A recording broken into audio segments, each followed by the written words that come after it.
Hello everyone, আসসালামু আলাইকুম। সবাই কেমন আছেন? আশা করি সবাই অনেক ভালো আছেন। আলহামদুলিল্লাহ আমরাও সবাই ভালো আছি। নতুন আরেকটি ব্লগ ভিডিওতে নাইমস ব্লগে আপনাদের সবাইকে ওয়েলকাম জানাই। দেখতে পাচ্ছেন ভিডিওর শুরুতে একেবারে বিছানা গোছানোর তোড়জোড় শুরু করে দিয়েছি। শুধু বিছানা না, আজকে পুরো বাসাটাই একটু একটু করে খুব সুন্দরভাবে গুছিয়ে নেওয়ার চেষ্টা করব। কারণ বাসায় গেস্ট আসবে, আর যারা আমার বাসায় আসবেন তারা আমার অনেক বেশি প্রিয় এবং অনেক বেশি ভালোবাসার মানুষ। তো তাদের জন্যই আমি গুছিয়ে নিচ্ছি সবকিছু। আজকে আমার বাসায় আসবেন হচ্ছে আমার আম্মা এবং আব্বু আসবেন। তো সেজন্যই বাসাটা নিজেদের পছন্দ মতো গুছিয়ে নেওয়ার চেষ্টা করছি। সাথে আশা করছি আপনাদের কাছেও ভালো লাগবে। তো যদি ভালো লেগে থাকে তাহলে ভিডিওর শুরুতে একটি লাইক দিয়ে প্লিজ শেষ পর্যন্ত আমার ভিডিওটি কন্টিনিউ করবেন। আর আশা করছি আমার আজকের ভিডিও থেকে আপনারা কিছুটা হলেও আইডিয়া পাবেন বা আপনাদের ভালো লাগবে, এটুকু আশা করতেই পারি। তো এই যে দেখতে পাচ্ছেন, কথা বলতে বলতে আমি সব কিছুই গুছিয়ে নিয়েছি বিছানা। তারপর এখানে একটা জায়নামাজ রেখে দিয়েছি, নামাজ পড়ার সময় যেন আম্মা আব্বু জায়নামাজটা হাতের কাছে পায় সেজন্য। তারপরে যে সবকিছু গুছিয়ে নেওয়ার পরে আমার আরাফ এসেছে, আর ও এসে সবকিছু একটু একটু করে ধরে ধরে দেখে, তারপর ওইটার উপরে উঠে বসছিল, গড়াগড়ি করছিল, এই আর কি। এই যে ও এসে একেবারে উপর হয়ে বসে ও খেলনা নিয়ে খেলছিল। তারপর ওই রুমটা গোছানো শেষ করে চলে এসেছি আমার পাশের রুমে। এখানে এসে তারপর আমি প্রথমে ওয়ার্ড্রবের উপরে জিনিসপত্রগুলো যেগুলো ছিল এলোমেলো ওগুলোকে গুছিয়ে নিয়েছি। তারপর ওয়ার্ড্রবের উপরটা ভালোভাবে মুছে পরিষ্কার করে নিচ্ছিলাম। তারপর কম্পিউটার টেবিলটাও আমি ভালোভাবে মুছে নেব। এখন কম্পিউটারে খুব বেশি একটা আরবির বাবার কাজ করা হয় না, যার জন্য অনেক বেশি ধুলোবালি পড়ে বা ময়লা জমে থাকে, পরিষ্কার করা হয় না। তো সেটাকেও আজকে ভালোভাবে মুছে পরিষ্কার করে নিচ্ছিলাম। বলেছি না বাসায় আজকে গেস্ট আসবে, যার জন্যে সব কিছুই একটু একটু করে একেবারে ধুয়ে মুছে পরিষ্কার করে নেওয়ার চেষ্টা করছি, এই আর কি।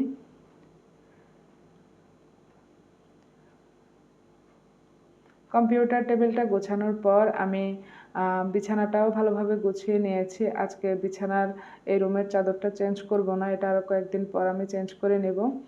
তারপর বিছানা গোছানো শেষে চলে এসেছি বাসার যে ইনডোর প্লান্টগুলো আছে ওগুলোর পানিগুলো চেঞ্জ করতে হবে। তো ওগুলোর পানিগুলোও চেঞ্জ করে দিচ্ছিলাম, সাথে গাছগুলোকেও সুন্দর করে পাতাগুলো ধুয়ে পরিষ্কার করে নিচ্ছিলাম। সাথে যে জারগুলোতে আমি গাছগুলো রাখি সেগুলোকেও আমি ভালোভাবে ধুয়ে মুছে পরিষ্কার করে নিব। আমার আজকের ভিডিওটি যদি আপনাদের কাছে ভালো লেগে থাকে তাহলে প্লিজ আবারও বলছি আমার ভিডিওতে একটি লাইক দিয়ে দিবেন। আর প্রথমবারের মতো যদি আমার ভিডিও দেখে থাকেন তাহলে আমার চ্যানেলটি সাবস্ক্রাইব করে নেবেন। আর আমার ভিডিওর যে অংশ আপনাদের কাছে ভালো লেগে যাবে প্লিজ আমাকে ভিডিওতে সুন্দর একটি কমেন্টস করে যাবেন। অনেক সময় অনেকে এসে স্প্যাম কমেন্ট করে যান, আসলে এগুলা ঠিক না।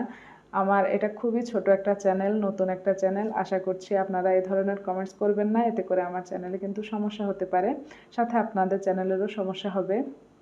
তো আশা করছি এরপর থেকে আর এই ধরনের কমেন্টস করবেন না। তো এই যে কথা বলতে বলতে আমি বেসিন এরিয়াটাও একেবারে ধুয়ে মুছে পরিষ্কার করে গুছিয়ে নিয়েছি, আর এখানেও একটা ইনডোর প্ল্যান্ট দিয়ে দিয়েছি। বেসিন এরিয়াটা গোছানোর পর আমি ডাইনিং টেবিলটাকেও একেবারে মুছে তারপরে যে সুন্দর করে গুছিয়ে নিয়েছি। বাসা গুছানো শেষে এরপর চলে আসলাম নাস্তা তৈরির জন্য। এখানে আমি 1 লিটার দুধকে জাল করে হাফ করে নিয়েছি। তারপর এখানে 3টা ডিম দিয়ে দিয়েছি পুডিং তৈরি করব সেই জন্য। আমি কিন্তু দুধটা জাল করার সময় কিন্তু চিনি দিয়ে দিয়েছিলাম, যার জন্য আমি এখন চিনিটা দেইনি। তারপর একটা ডাল ঘুটনি দিয়ে ডিম আর দুধটাকে ভালোভাবে মিশিয়ে নিয়েছি। আর এখানে আমি একটা পুডিংয়ের বাটিতে আগে ক্যারামেলটা সেট করে নিয়েছিলাম। এরপর ডিম আর দুধের যে মিশ্রণটা তৈরি করেছিলাম ওইটাকে ঢেলে নিয়েছি। তারপর এটাকে এখন আমি চুলায় ভাপে বসিয়ে দেব। এই তো পুডিংটা বসিয়ে দিয়ে তারপর চলে এসেছি দুধ আর চা পাতাটা রিফিল করার জন্য। আমার আম্মা কিন্তু চা অনেক বেশি পছন্দ করেন। তো আম্মার যেন হাতের কাছেই থাকে দুধ, চা পাতা, চিনি, সেই জন্য সব কিছু একেবারে রিফিল করে নিয়ে সুন্দর করে তাকের উপরে রেখে দিয়েছি। আর এখানে একটা লেমন কেক বানিয়েছিলাম। এই কেকটা আম্মারও অনেক বেশি পছন্দের।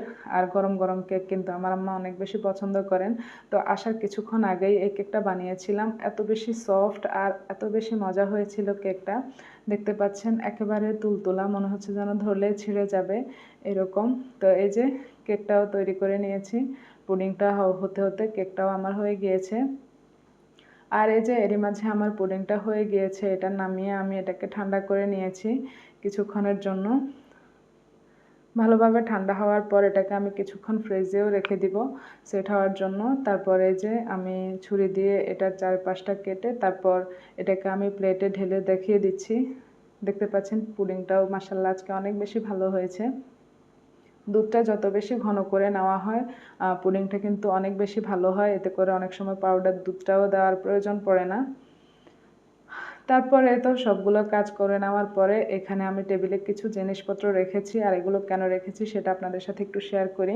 সেটা হচ্ছে, ধরেন আমাদের বাসায় যখন কোনো গেস্ট আসে, তো অনেক সময় গেস্টরা রাতে থাকে, হয় কি বাসার মানুষজন সকালবেলা কখন ঘুম থেকে উঠবে এটাও গেস্টরা জানে না, বা গেস্ট কখন ঘুম থেকে উঠবে সেটাও কিন্তু বাসার মানুষেরা জানে না।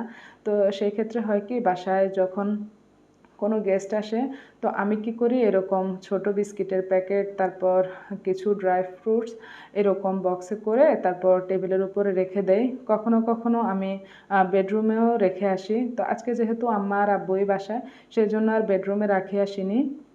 আমি এটাকে ডাইনিং টেবিলেই রেখেছি, যাতে করে আব্বু ফজর নামাজ পড়ে তারপর যেন একটু টুকটাক খেয়ে নিতে পারেন।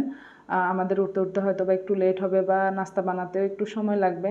তো এই যে এখানে আমি শুধু ড্রাই ফ্রুটস না, সরি, সাথে আমি এখানে আব্বুর জন্য কিছু মুড়ি, তারপর চানাচুর, আর এই যে একটা বাটিও রেখে দিয়েছি, যাতে করে আব্বু ঘুম থেকে উঠে ফজর নামাজটা পড়ে একেবারে হাতের কাছে পায়ে পানি খাইতে আসলে, তো সেই জন্যই রেখেছি। এটা কিন্তু আপনারাও করতে পারেন। এটা কিন্তু আমার কাছে খুবই ভালো একটা আইডিয়া মনে হয়। অনেক সময় গেস্টরা আসলে এই ধরনের কাজ করলে ওনাদেরও ভালো লাগবে বা আমাদেরও ভালো লাগবে, আর কোনো টেনশন থাকবে না।